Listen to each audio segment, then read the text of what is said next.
Sanggar Cerita mempersembahkan Sabda Pandita Ratu.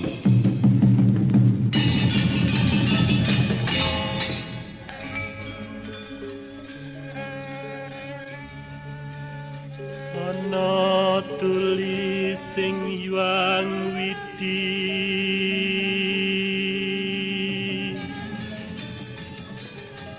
yen wong sabar lan narima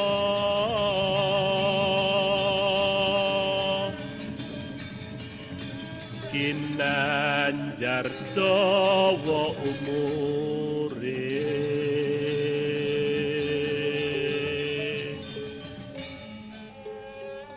sugih kadang pawong mitra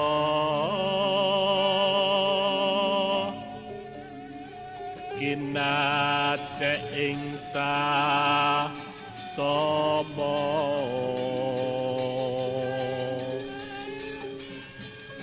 lamun lara wong iku gampang gone antuk tombo.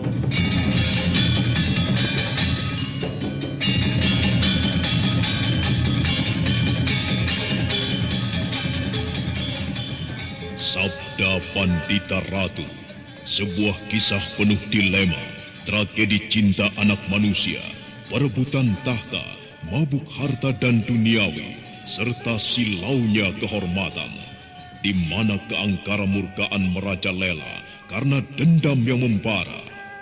Kisah ini berlatar belakang berdirinya Singasari.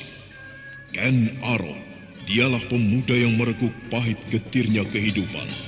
Namun sebenarnya, dialah yang harus melaksanakan sabda-sabdanya. Perjalanan sengsaranya adalah awal untuk meraih keberhasilan, untuk menuju kejayaannya di saat Singasari berdiri.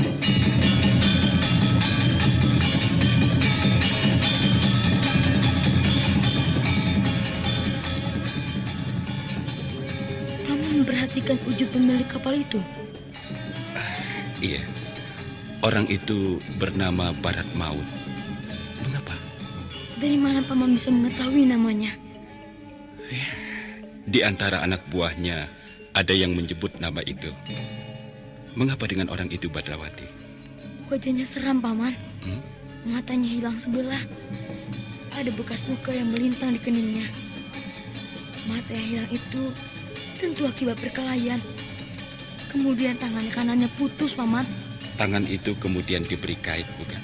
Iya. Ada bekas darah yang mengering pada kaitan itu, Paman. Tidakkah Paman memperhatikan hal itu? Darah yang mengering itu artinya orang itu tentu sering menggunakan kaitannya untuk melukai orang, Paman. Dan bahkan mungkin untuk membunuhnya.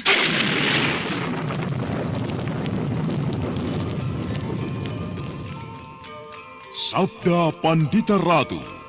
Naskah ditulis oleh Pondra Swasti Langit, diolah oleh Agung Bahrodi, didukung oleh artis-artis terkemuka Ferry Fadli, Eli Ermawati, M. Abud, Ivone Rose, dan lain-lain.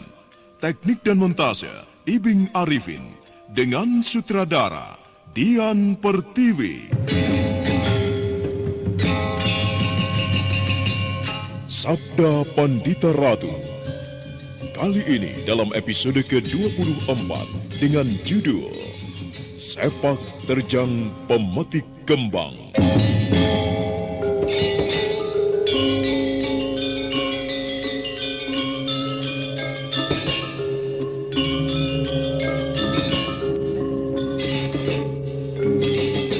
Dalam seri ke-703 ini dengan para pemain Norman sebagai Badrawati, Wenda Lubis sebagai Lare Angon, Ferry Fadli sebagai Kamaswara, Elias sebagai Dewa Laut, Amrizal sebagai Mayat Hidup, Susi sebagai Pamatri, Eni Budiono sebagai Wahyun, dan Asdi Suhastra, pengantar cerita.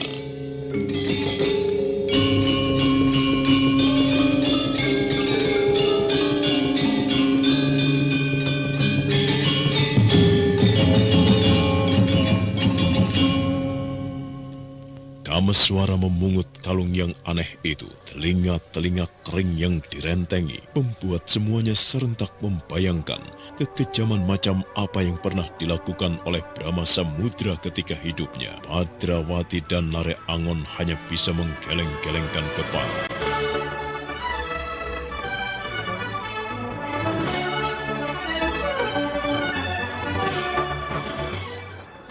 Apa yang kita lakukan terhadap kalung telinga ini? Apakah kau tidak berminat memakainya, Badrawati? Barangkali dengan kalung telinga kering seperti ini, kau akan lebih sangar dan orang-orang yang berhadapan denganmu akan ketakutan.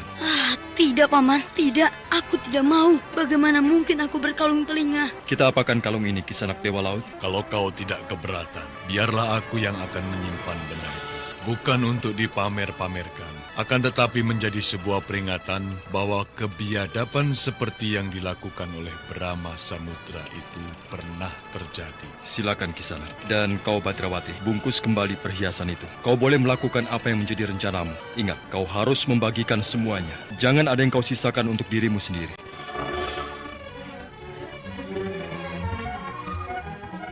Matahari telah bersiap diri muncul dari balik garis cakrawala belahan timur. Cahayanya semburat merah. Dalam waktu itu, Dewa Laut telah bertindak cepat. Orang-orang yang semula akan dijadikan budak telah dibangunkan dari tidurnya. Kepada mereka, Badrawati telah membagi-bagikan perhiasan dengan adil dan merata. Para gadis yang semula akan dijual pun tidak kalah gembiranya. Dengan jelas dan gamblang, Dewa Laut menjelaskan apa yang terjadi. Di antara para gadis yang 27 jumlahnya itu, 2 di antaranya adalah Pametri dan Wahyun. Aku tidak tahu harus mengucapkan apa. Kenapa, Bibi? Jika Bibi ingin mengucapkan sesuatu, katakan saja. Bibi tidak perlu menahannya di tenggorokan. Silahkan, Bibi Pametri. Terima kasih, Le. Kau telah menolongku. Jika tidak ada kau, entah bagaimana dengan nasibku. Sangat mengerikan sekali. Sudahlah, Bibi. Semua yang Bibi alami telah lewat. Bibi tidak perlu lagi mengingatnya. Lupakan hal itu, supaya Bibi tidak tersiksa. Bibi harus menganggap peristiwa itu tidak pernah ada. Jika Bibi ingin mengucapkan terima kasih, sampaikan itu kepada yang berhak. Karena bukan aku yang menolong Bibi. Nah, itu orangnya. Kakang, aku ucapkan terima kasih. Kakang telah menolongku. Aku juga mengucapkan terima kasih. Paman tidak mendengar. Mereka mengucapkan terima kasih pada Paman karena Paman telah menolong mereka. Benarkah aku yang menolong mereka, Badrawati? Jelas, Paman yang menolong mereka. Bukankah Paman yang melepas ikatan tali yang mengikat kedua bibir ini? Baiklah, aku terima ucapan terima kasih kalian berdua. Terima kasih. Bukankah Bibi masih mempunyai keluarga, ayah dan ibu? Masih. Bibi jangan cemas. Brahma Samudra yang menakutkan itu telah mati. Perbuatan biadabnya kepada Bibi berdua telah ada yang membalasnya. Mayatnya telah dibuang ke laut. Jadi tidak perlu ada yang ditakuti lagi. Pemilik yang sebenarnya dari kapal ini orangnya baik hati. Dia akan mengantarkan Bibi berdua juga teman-teman Bibi yang lain itu kembali ke asal masing-masing. Terima kasih. Maaf, Bibi. Aku sekedar ingin tahu, apakah Bibi sudah mempunyai calon suami? Belum. Bagaimana dengan Bibi Pametri? Aku kenapa? Bibi sudah mempunyai suami? Belum. Bagaimana, Paman? Aku kenapa? Kedua Bibi ini belum bersuami. Iya, aku tahu apa yang kau maksudkan, Badrawati. Adi Pametri dan Adi Wahyun. Bagaimana, Kakang? Aku sudah mempunyai 2 istri. Apakah Adi berdua bersedia menjadi istriku yang ketiga dan keempat? Bohong, Paman bohong. Paman belum beristri.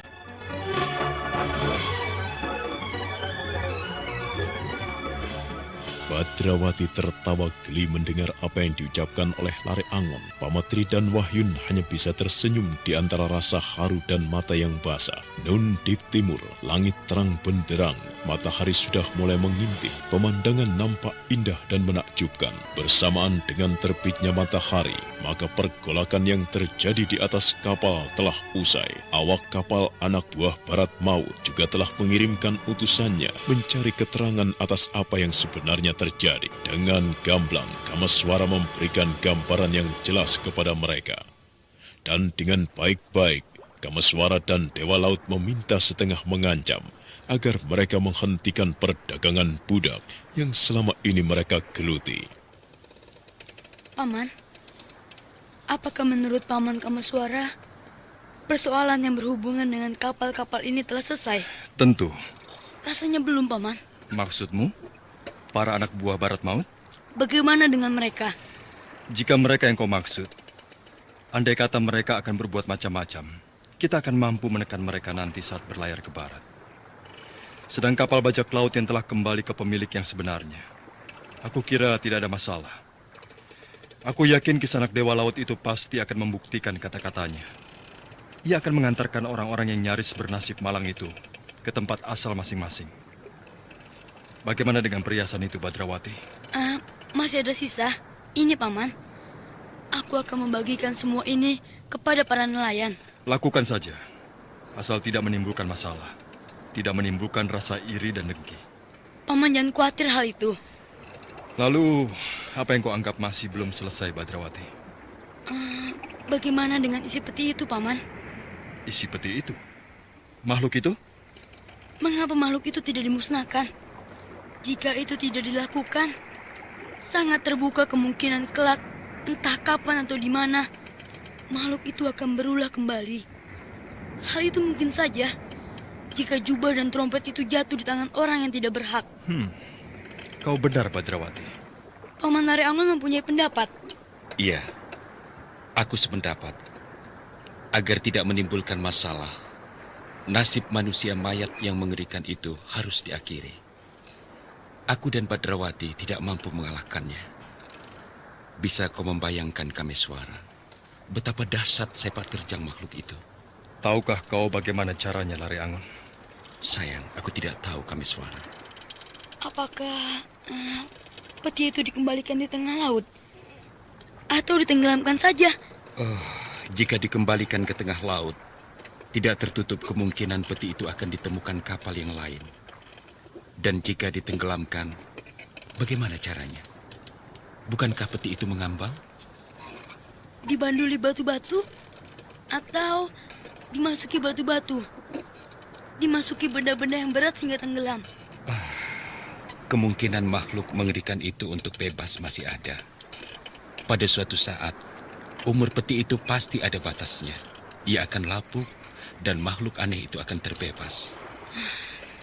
Bagaimana, Paman Kameswara? Aku sedang merenungkannya. Mungkin kita bisa menanyakannya kepada Dewa Laut. Itu lebih baik.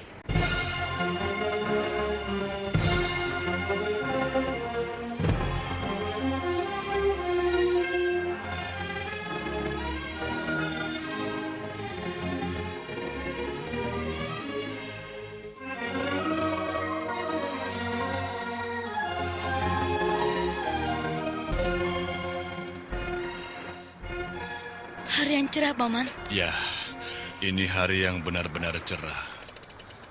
Langit bersih sekali. Lama sekali aku merindukan keadaan seperti ini. Setiap hari yang aku lihat hanyalah sepetak ruang gelap di dalam perut kapal. Ya, akhirnya bisa menjadi kenyataan. Kapan kapal ini akan berlayar kembali?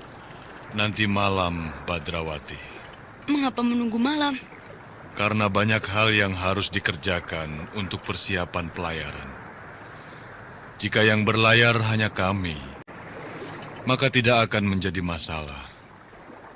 Akan tetapi di dalam kapal terdapat 100 lebih penumpang yang tentunya membutuhkan makan dan minum, bukan? Jadi, Antara lain, kami harus berbelanja beberapa kebutuhan kapal.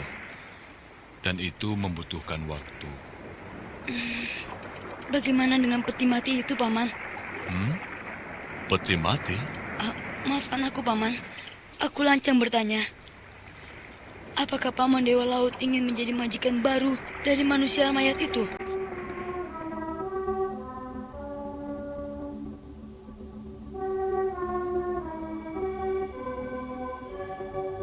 Dewa Dewa Laut tersenyum oleh pertanyaan itu. Lelaki yang rambutnya memutih itu kemudian melangkah masuk ke dalam sebuah bilik dan kemudian keluar lagi dengan membawa sebuah buntalan. Badrawati tahu bahwa buntalan itu berisi sangkakala dan jubah yang semula dipergunakan oleh Brahma Samudra. Nampaknya kalian bertiga baru saja membicarakan peti itu. Benar, Kisanak. Aku ingin mengetahui bagaimana kesimpulan kalian. Agar tidak menimbulkan masalah di kemudian hari, kami bertiga berpendapat isi peti itu harus dimusnahkan. Bagaimana? Apakah Kisanak justru mempunyai pertimbangan sendiri? Aku sependapat dengan kalian. Aku sudah menduga. Namun masalahnya untuk melakukannya tidak semudah mengatakannya. Maksud Kisanak? Cobalah kalian bertanya pada diri kalian sendiri. Cara apakah kira-kira yang bisa dipergunakan untuk mengakhiri nasib manusia mayat itu? Iya, aku tidak tahu. Dibunuh, sebuah senjata ditusukkan ke dadanya. Oh, cara itu tidak membunuhnya. Bahkan akan membangunkannya. Dan setiap ia bangun, berarti ia harus meminum darah. Apakah api tidak mampu membakarnya? Api pun tidak mampu membakarnya. Jika ia tersentuh api, maka yang terjadi adalah sama, ia akan bangun. Jadi, bagaimana Kisanak? Apa boleh buat? Aku akan mengembalikan ia ke tempat asalnya. Hanya sekedar dikembalikan ke tempat asalnya? Ia masih mempunyai kemungkinan untuk berbuat ulah. Tidak, aku yakin tidak mungkin terjadi. Percayalah kami suara. Dari mana asal dari makhluk itu? Dan sebenarnya, mengapa ia bisa menjadi demikian? Barangkali Paman bisa menjelaskannya kepadaku. Apa yang kau tanyakan, aku tidak bisa menjawabnya dengan jelas. Namun ada sebuah tempat di lautan yang maha luas ini, di mana di sana ada badai yang sangat aneh. Air laut berputar membentuk sebuah pusaran, di mana segala sesuatu pasti akan ditelannya. Kesanalah aku harus mengembalikan peti itu. Peti itu akan terhisap untuk kemudian bakal lenyap selamanya. Bukankah itu sebuah pekerjaan yang sangat mengandung bahaya? Kapal Paman sendiri bisa terhisap ke dalam pusingan itu. Aku tahu caranya. Aku tidak akan mengambil kemungkinan yang bisa membahayakan kami. Peti itu akan aku turunkan di tempat yang agak jauh dari pusat pusaran. Kalian masih meragukan aku? Aku mempercayai Kisanak. Akan tetapi aku tetap mencemaskan kemungkinan usaha Kisanak itu ternyata tidak berhasil. Jika usaha itu ternyata gagal, maka aku mencemaskan kemungkinan yang buruk yang bisa terjadi di kemudian hari. Lalu? Aku mohon Kisanak jangan menghalangi apa yang akan aku lakukan terhadapnya. Aku pinjam sangkakala yang kau pegang itu. Aku akan mencoba menggunakan caraku.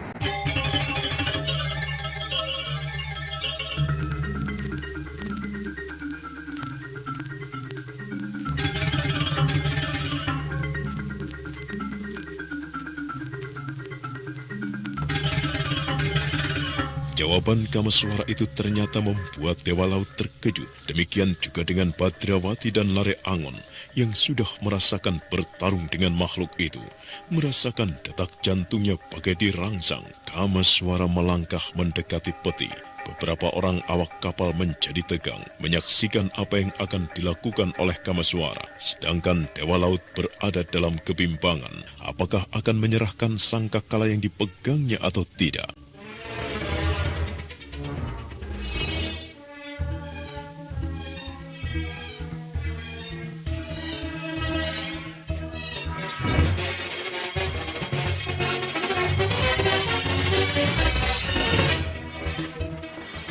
Kameswara, apa yang akan kau lakukan? Aku tidak telaten.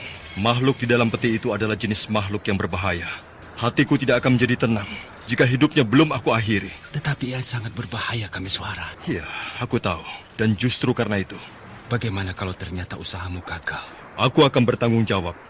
Biarlah ia menghisap darahku. Paman, Bagaimana Badrawati? terlampau bahaya jika Paman menggunakan cara Paman sendiri. Dengar, aku mau berbicara.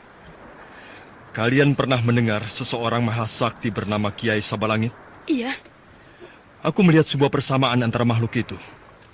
Dengan ilmu yang dikuasai Ki Sabalangit, aku mempunyai cara untuk mengalahkannya. Tapi makhluk itu bukan Sabalangit. Sudahlah, aku akan mencobanya. Aku kagumi keberanianmu. Aku kagumi pula karena kau mempunyai ilmu yang tinggi, anak muda.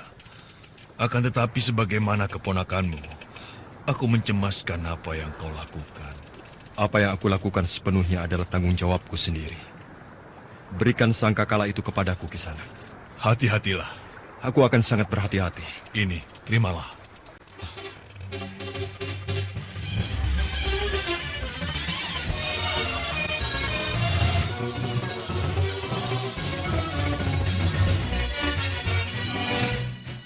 Kameswara memegang sangkakala di tangan kirinya. Dia melangkah mendekat ke arah peti yang berisi manusia mayat yang mempunyai kemampuan sangat berbahaya itu. Kameswara menyentuhkan tangan kanannya ke permukaan peti. Secara khusus Kameswara membangkitkan sebuah kekuatan yang jarang-jarang dipergunakan. Itulah kekuatan dahsyat air suci Kambang Ayun.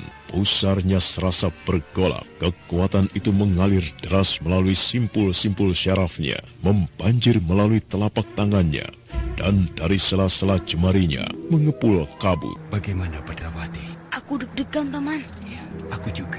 Apakah Paman Kameswara akan mampu mengalahkan makhluk itu? Kita berdoa, semoga ia berhasil. Nampaknya pamanmu itu menguasai sesuatu yang diyakini bisa dipergunakan untuk mengatasi nasib mayat hidup itu, Badrawati. Lihat tangannya, Paman. Ya, kabut mengepul.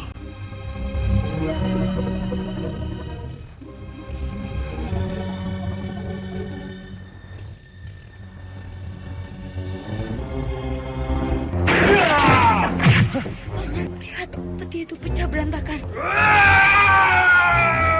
Bagus, akulah lawanmu. Mari kita bermain-main. Aku ingin tahu apakah kau benar-benar mengerikan seperti yang dikhawatirkan orang. Kalau kau memenangkan pertarungan melawanku, kau boleh menghisap darahku sampai habis. Paman, hati-hati! Oh, gila. Pamanmu tidak bergerak. Ia justru menyongsongnya. Paman!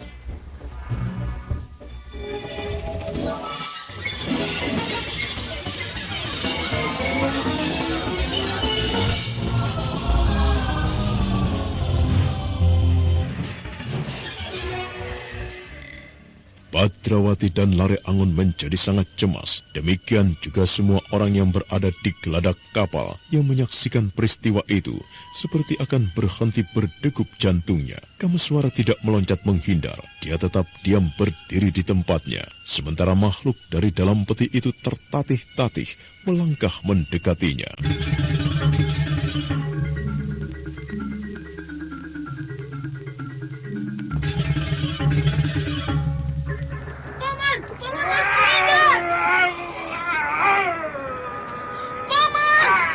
Diam kau di tempatmu, Badrawati. Jangan mengganggu pikiranku. Aku tidak akan membiarkannya. Aku akan menyerangnya. Badrawati, jangan. Bagus, pegang aku. Pegang tanganku. Kau boleh menghisap semua kekuatanku. Kau boleh melakukannya.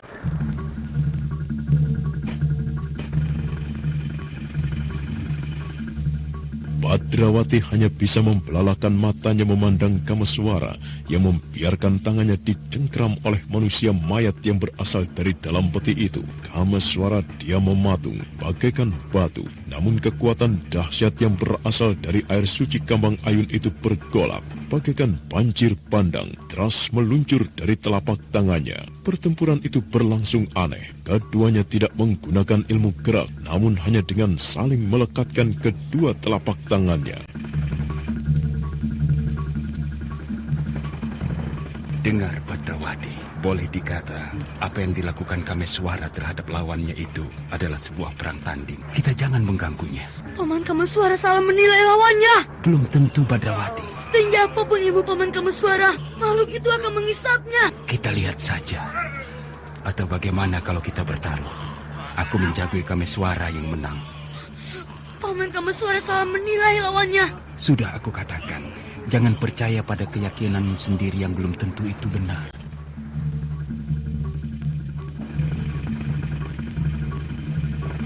Kameswara tetap berdiri tegak di atas kedua kakinya. Dia tidak menggunakan ajian raga bajra atau riung laut, namun sepenuhnya dia mempercayakan diri kepada kekuatan dahsyat dari air suci Kambang Ayun yang pernah diminumnya.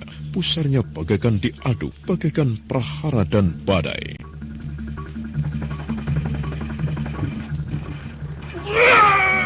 Ayo, mengaumlah yang jasad manusia mayat. Aku tidak keberatan kau menghisap seluruh kekuatan yang aku miliki. Hisap terus, ayo, hisap terus. Hisap terus. Bagus, hisap terus. Hisap terus. Hisap terus kekuatanku.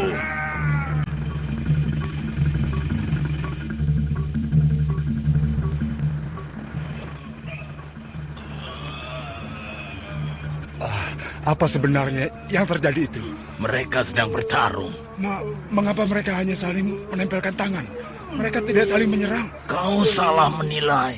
Mereka justru sedang bertarung dengan dahsyatnya. Kelihatannya mereka tidak bergerak, tidak saling menghantam dan menendang.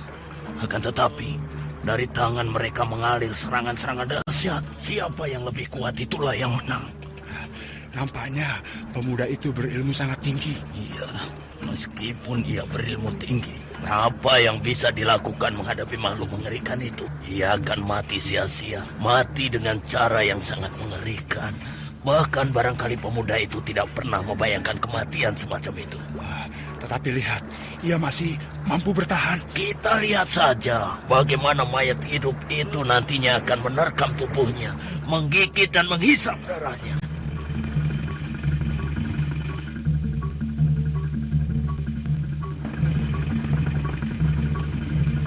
Kameswara masih tetap berdiri tegak, tangan kanannya masih bertempelan dengan tangan musuhnya.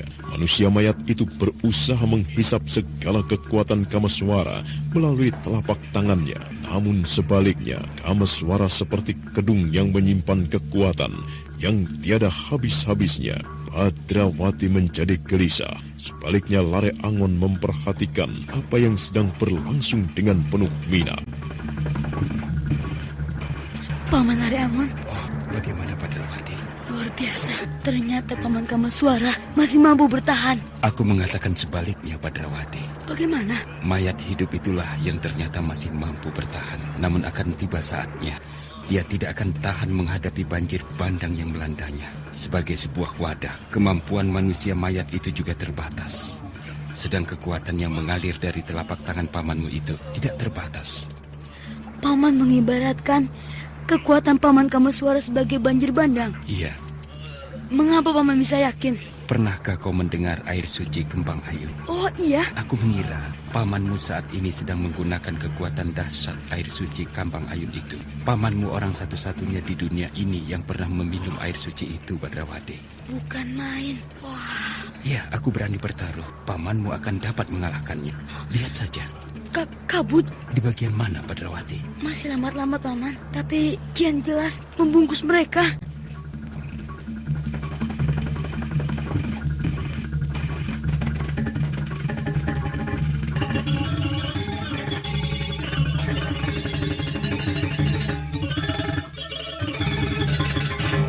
Pertarungan aneh yang hanya berlangsung dengan saling menempelkan telapak tangan itu terus berlangsung.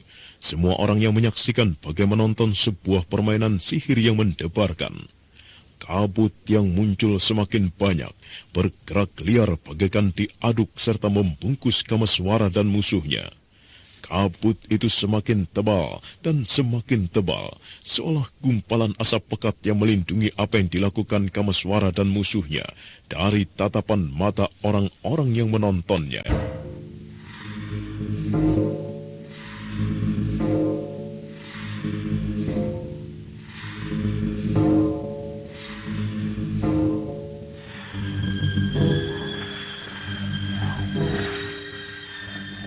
Bagaimana Paman? Apa artinya kabut itu? Hal itu tidak menjadikan aku cemas, Badrawati. Pamanmu menguasai ilmu kabut aneh yang membingungkan itu. Lawan macam apapun tingginya, jika sudah dijebak masuk ke dalam pekatnya kabut ciptaannya, maka ia akan menjadi kebingungan dan tidak berdaya. Atau barangkali Ia terpaksa menggunakannya, Paman Ari Angon. Lihat, Paman. Kabut kian pekat dan bayangan mereka semakin tidak jelas. Bersiaplah, Badrawati. Nampaknya kita harus mempersiapkan diri pula.